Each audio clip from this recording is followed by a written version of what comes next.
Mr. Gustav Hulkauer, Tucson, Arizona. When I first made the decision to travel to the South to join the voter registration drive, I had my doubts. At the time, I was 35, married, and had two young sons.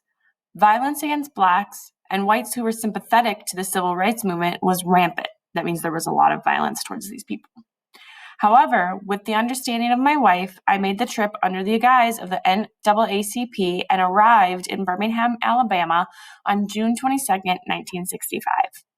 My first impression on meeting other volunteers during an orientation session was that we were on a college campus.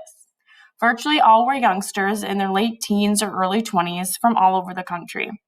We were split up into small groups and were bused or driven to different neighborhoods, where we knocked on doors and tried to convince the people to register to vote in the next election.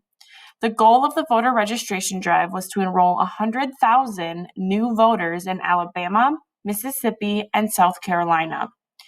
It is important to understand that in Alabama in 1965, only about 24% of African Americans were registered versus about 80% of whites. The major reason for this disparity was that African Americans were discouraged and or threatened when they attempted to register.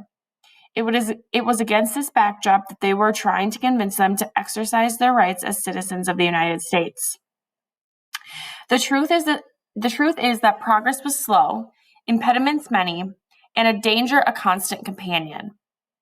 However, I will cherish my memories of the camaraderie of the volunteers I worked with, so that they were all like a really close community. I will never forget the kindness and gentleness of people who had very little, but opened their homes and their hearts to us. And I shall ever be grateful to those ministers who, at a great physical risk to themselves, asked us to use their pulpits to bring our message to their parishioners. So they invited them into their church to encourage the people in their church to register to vote, even though it was dangerous for those pastors to do that. In the greater scheme of things, my contributions to this effort was minimal, but I did manage to discover that there was a purpose in me being there that I had not anticipated. As we were constantly being harassed while driving, walking, eating, and even while sleeping, security and other logistics became paramount. That means they became really important. Safety became really important. A number of volunteers had been beaten and threatened with further harm. On many occasions, volunteers did not return to headquarters on time. No one seemed to know where to find them, as they were given loosely worded instructions as to what streets they should canvass.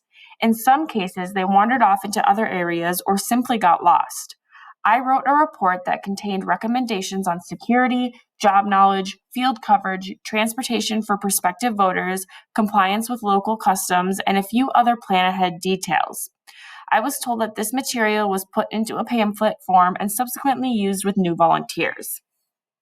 So basically, he created a little pamphlet to help people make sure that they were safe while they were doing these jobs.